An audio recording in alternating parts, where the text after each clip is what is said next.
Hello students, welcome to ePathshala.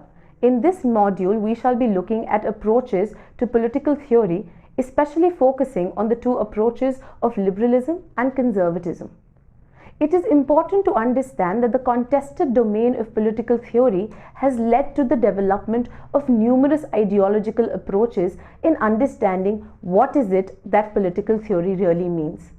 Liberalism and conservatism come up as one of the most relevant as well as earliest approaches in understanding political theory. In this module, we shall be looking at both liberalism and conservatism and what it means to follow a certain approach in understanding political theory. When we look at liberalism, we shall be looking at certain core elements or foundational features which comprise liberalism. We shall look at various scholarship, including those of John Gray and Alan Ryan, in exploring what is it that liberalism truly stands for. Moving on, we shall be deconstructing the term conservatism and the various debates involved as well. We shall look at what conservatism has come to mean through various time dimensions as well as through various political traditions. The objectives of this paper include a broad overview of major approaches and traditions in political theory, majorly liberalism and conservatism. Political theory involves systems of interpretation of political concepts, a system of political conceptions. In this process, political theory also tries to link concepts, example liberty and equality, in ways not hitherto known of. Gauss, three enduring political theories in the past 2 centuries. Liberalism, socialism, and conservatism. Gauss clarifies that they do not entail monoliths. There is a considerable diversity within each of these approaches. Alan Ryan's suggestion of liberalisms is a case worth mentioning. What is common to all these traditions is the wide diversity in each of them. However, all of them do not have a set of foundations that distinguish them from one another. That is, there is certain features that define each of them distinctively. Liberalism. Waldron contends that liberals may show family resemblances, but otherwise they offer competing value conceptions. Yet these family resemblances are strong foundations of the liberal tradition. In fact, liberals, despite their differences, sought to define liberalism as distinct from conservatism and socialism. Yet many identify different features for liberalism. A common feature which Gauss identifies with all strands of liberalism is the commitment to liberty, the debates about the nature of individual liberty. On the other hand, John Gray identifies the modern perception of man, that is person, and society as distinctive feature of liberalism. However, common to all strands of liberalism, Gray argues, are 4 ideas that demonstrate the modernist conception of personhood and society. These are individualist, egalitarian, universalist, meliorist. The moral primacy of the individual against any claims of social collectivity makes liberalism an individualist philosophy. Equal moral worth of all individuals is liberalism's claim to egalitarianism. The moral unity of human species and the secondary importance of cultural and historic forms makes it a universalist theory, while the liberal belief in the improvability of institutions and social arrangements makes meliorism a core feature of the liberal tradition. Though Gray traces origins of the liberal political tradition to the 17th century, that is Hobbes and Spinoza, the crystallization of liberalism is attributed to John Locke's second treatise on civil government. Freedom of association, private property, and limited government become the core of liberty in the Lockean tradition. Vincent, in a different vein, contends that liberalism can be traced to constitutionalist tradition in Europe in the 19th century. Despite these foundational perceptions in liberalism, liberal approaches to political theory is premised on certain foundations. First, Gray argues that a liberal perspective is based on universalism. Though liberalism emerged in different geographies as a response to specific historical backgrounds, liberals do not speak for any particular interest group or section of people. Liberals articulated their demands not as demands of a section of people or a group, but as demands of the humanity itself. Second, liberalism presupposes that every human being is a rational agent, autonomous and capable of choosing our own moral values and design of society, demonstrating its origins to Enlightenment philosophy. Rationality, autonomy, and choice are therefore certain variables to the approach of liberal political theory. That is, unlike Greek political theory that envisaged eudaimonia, or good life and happiness, along with deeply ethical overtones, a liberal approach does not pursue the idea of a telos or a final end. The idea of good life and society is a matter of individual choice in liberal approaches. This also explains the liberal commitment only to a thin conception of common good as opposed to a thick common good of communitarians. For example, the social contract in liberal traditions itself is based on individuals willingly entering into a contract that creates society and state. The creation of the state and civil society is based on individuals' rational choice as per this idea. Even when liberals use utilitarian logic to justify welfarism, they are today more compelled to reconcile deontic and utilitarian logics. Gray argues that welfare logic basically makes a case for making available certain resources, powers, or capabilities so that individuals can exercise their autonomy and achieve self-realization, indicating the centrality of individualism once again. The best example of this from contemporary political theory is John Rawls' A Theory of Justice, where Rawls focuses on deontological individuals entering into a social contract from behind the veil of ignorance, to create a society that is based on justice and welfare of all. The principles of justice are chosen by the individuals detached from their social and cultural identities. They are not prior to the individual. For many commentators, liberalism is merely an ideology of capitalism. In this view, private property is the defining feature of liberalism. This approach, however, can be seen in the writings of liberals ranging from Locke in the 17th century to the more recent Hayek, Friedman, Buchanan, and Nozick. Indeed, libertarians like Nozick and Hayek treat any intervention into private property, including taxation, as a violation of freedom and individualism. The core of all versions of liberalism could be individualism. In fact, Vincent argues that liberals are formally committed to individualism. It is the ontological core of liberalism. A crucial feature of individualism in liberal approach, the individual is prior to society, naturally or morally varying from thinker to thinker. Liberal individualism, however, is a diverse and complex philosophy. John Dewey points our attention to old liberalism based on abstract individualism and new liberalism based on more socially rooted individual. T.H. Green's idea that society can be a means for individual self-realization represents new liberalism. Similarly, the organized effort of society is vital for individual to attain self-direction. Hayek, in his idea of market liberalism, puts forth the case that abstract individualism is not a reality. Hayek draws a distinction between rationalistic individualism and true individualism, which caters to a market society. Hayek subscribes to the latter notion of individualism. At another level, liberalism also has witnessed possessive individualism that espouses the idea that an individual owns her or his body, desires, and interests. The self-ownership thesis dominant in the works of Locke, Gray, and Nozick. In possessive individualism, property is central, for it becomes an extension of the bodily rights. Next, a core value of liberal approach is also liberty. Michael Fredin contends that liberty is a fundamental idea in all liberals. However, there is no unified position on liberty in liberal scholarship. The commitment to liberty also defines the scope of state action. Liberals favor a limited state where individuals are protected against the arbitrariness of state by virtue of their status as rights-bearing individuals. However, liberalism is divided on the nature of the state, most commonly represented as classical liberal or laissez-faire state, welfare state, and neoliberal state. A common distinction one sees in liberalism is the distinction between negative and positive liberty. While negative liberty connotates liberty as mere absence of restraints or coercion, positive liberty denotes conditions and ability to exercise liberty. Isaiah Berlin and Hayek contend that conditions like poverty and unemployment cannot be treated as restraints or coercion. On the contrary, Green, Lasky, and more recently Taylor argue that freedom is a positive power to do something.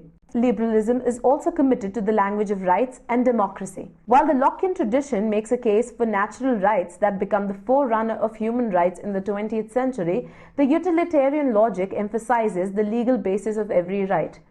Liberalism is also tied to the value of democracy. Though in the recent past, new versions of democracy, strong democracy, unitary democracy, deliberative democracy, have been formulated to effectively represent the liberal underpinnings of democracy. In a nutshell, liberal approach to political theory therefore focuses on issues of liberty, rights, moral equality, and conditions of individual flourishing freely chosen by the individual rather than preordained by society or state. This also explains the liberal alliance with democracy and a freely operating market. Individual rather than social collectivity becomes the fulcrum of analysis in liberalism. For example, liberal approach will denounce any arrangement or policy that takes away individual choice and autonomy, even if it leads to collective good. The debates between liberalism and communitarianism are the examples of the same.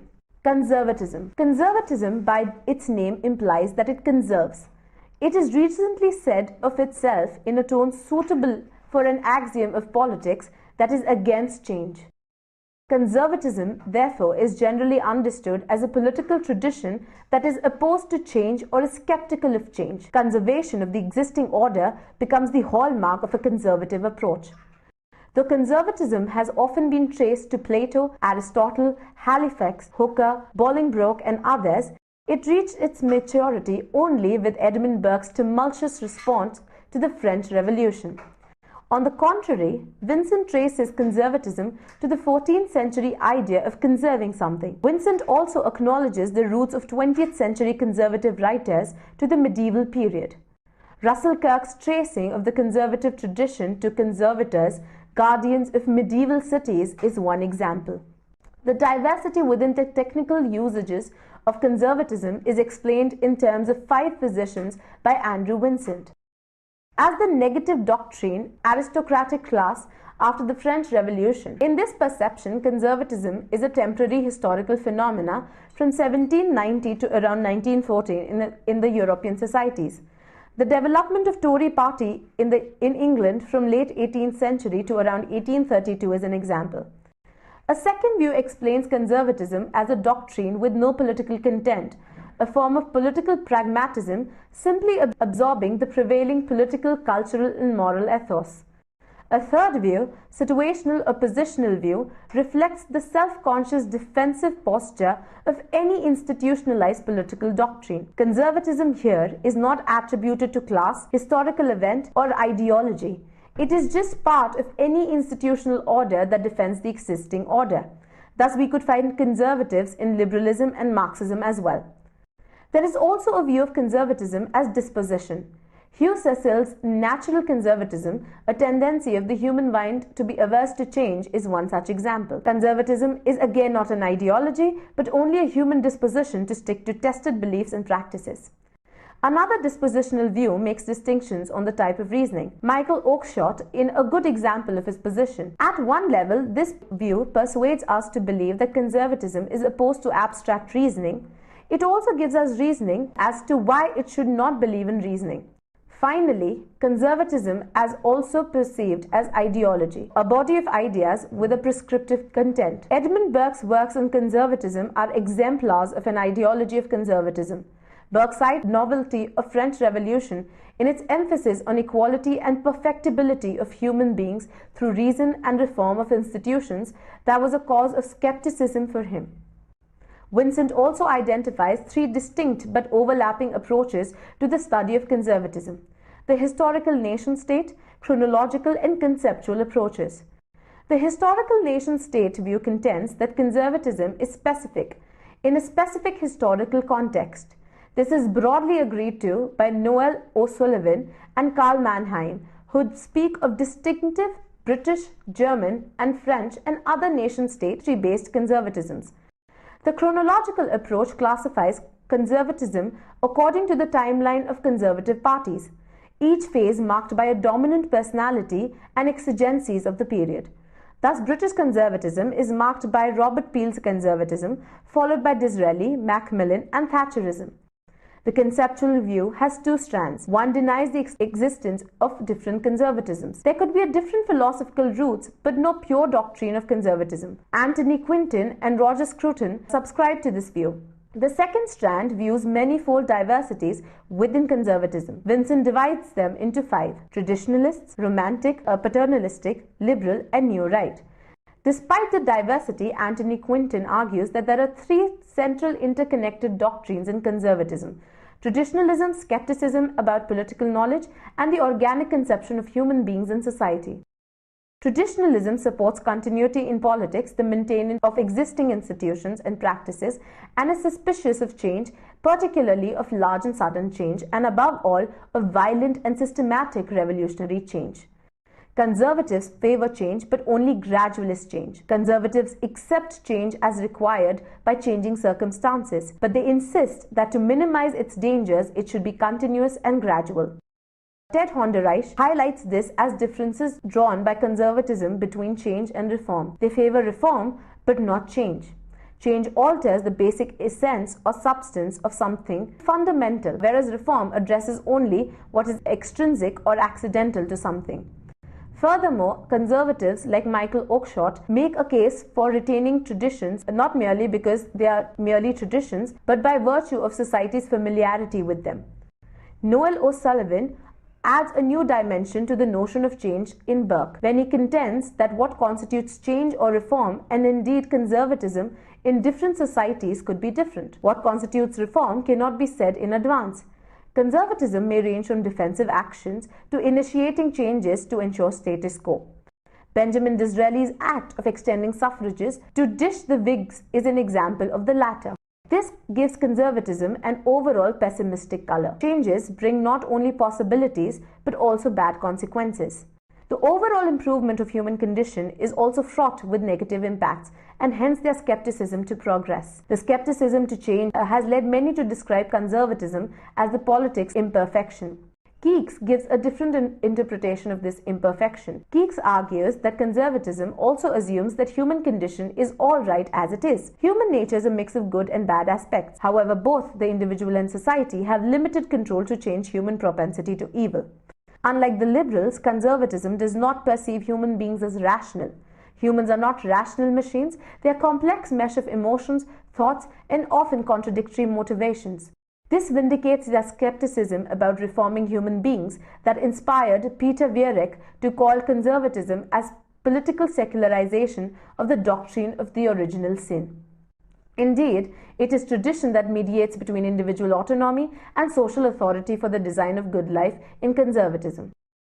A tradition is a set of customary beliefs, practices, and actions that has endured from the past to present and attracted the allegiance of people so that they wish to perpetuate it. A tradition may be reflective and designed like the deliberations of the Supreme Court, or unreflective and spontaneous.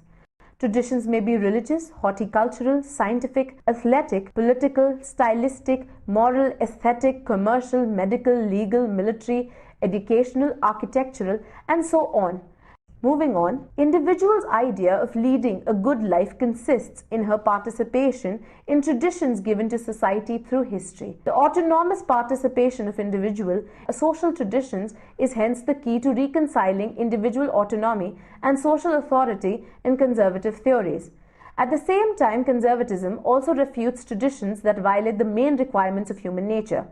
Who chooses these traditions then? Conservatives argue that the decision should be taken by those legitimately empowered to do so by the political process. The decision should be on the basis of the contribution of traditions to the society in terms of its past record. Those that have positively contributed should be retained. Negatively contributed traditions should be rejected. Conservatism, hence, is not a non-discretionary acceptance of tradition. It is a reasonable and defense of durable traditional arrangements. Secondly, political wisdom is embodied in the experience in established institutions and practices. Conservatism therefore opposes utopias and systematic proposals of change. Thirdly, conservatism is based on the idea that there is no universal human nature. The organic relations based between individuals and society entail that they are not independent of social institutions and practices. Human nature therefore changes from time to time and place to place.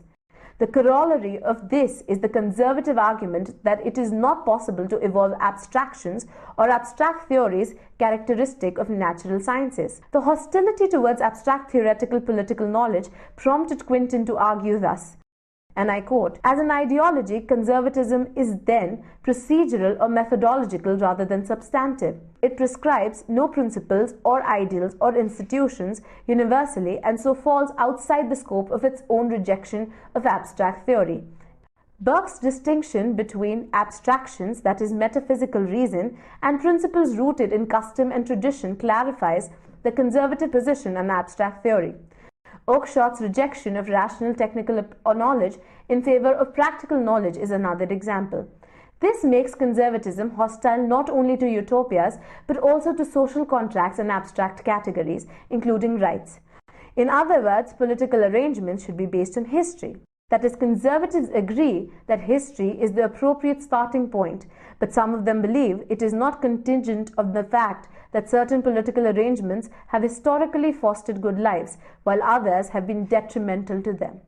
This prompts Keeks to argue that conservatism relies on a moral order in history and is thus political morality. It is that history, rather than any metaphysical or utopian consideration, that is most likely to provide relevant considerations for or against the political arrangements that present themselves as possibilities in that society. Thirdly, conservatism is based on an organic conception of society, also a society linked through hierarchy. The individual cannot be explained except through organic whole. Society is thus a mutually independent interrelation of parts. It is not an artifice or a mechanism, as the illiberals would explain. This also implies the political order cannot be invented. It emerges from existing moral and political institutions. Except for the new right within conservatism, political leadership and skills are for an exclusive few who also command special status. Burke, for example, referred to the political leadership as natural aristocracy. This also explains conservatives' hostility to democracy. Conservatives favor limited democracy, like the notion of virtual representation in Edmund Burke. Human nature is imperfect, therefore government is needed to provide a framework of procedures and rules. Freedoms, rights, liberties, property, none of them are moral values. This also brings to light a basic contradiction in conservatism, especially in the works of Burke, except in the ideology of new right and more liberal conservatives. Conservatism is characterized by a hierarchically organized society, but mostly a free market economy. Finally, the conservative tradition is also marked by its opposition to theory. Conservatism argues that no social theory can capture the complexities of society. It is a fallacy, therefore, to apply theory to society. Russell Kirk's denunciation of prioritized notions as divorced from history and circumstances is an example. Similarly, Oakeshott's repudiation of rationalism in politics is another vindication of conservatism's moral philosophy and social engineering. Honderich argues that the conviction of conservatism in time-tested traditions and experiences implies that it denounces metaphysical abstractions and favors a form of empiricism. Let us summarize what we have learnt in this module. We realize that both the approaches, liberalism as well as conservatism, are not monolithic approaches but have different scholarships as well as ideas ingrained in them. Liberalism, we realize, has certain core ideas such as rationality, moral equal worth, and other such ideas of individualism relevant to it. Yet can liberalism really be confined only to these foundational elements? It is rather important to move on to the concept of creation of a liberal society. Karl Popper, for example, gives forth the example of an open society which may be relevant to the contemporary understanding of liberalism. So, liberalism or liberal society today may include non-hierarchical pluralism. Furthermore, it may also include free-flowing communication and information. These ideas can make liberalism truly relevant in contemporary times. Furthermore, with the thesis of end of history and end of ideology being propounded, it is necessary that liberalism does not become an inert cliché, but rather includes its own criticism to become even more expansive and well-rounded. Even with conservatism, which was usually associated with a negative doctrine or a doctrine of status quo, it is important to understand that certain traditions or social institutions are held closely by people, especially the revival of certain conservative parties as well as readers in different corners of the world points out to the need of people to hold on to these traditions, institutions, as well as ideas. Both the approaches of liberalism and conservatism thus give important insights into understanding what political theory really is.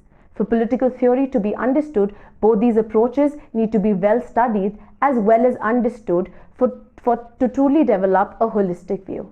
Thank you.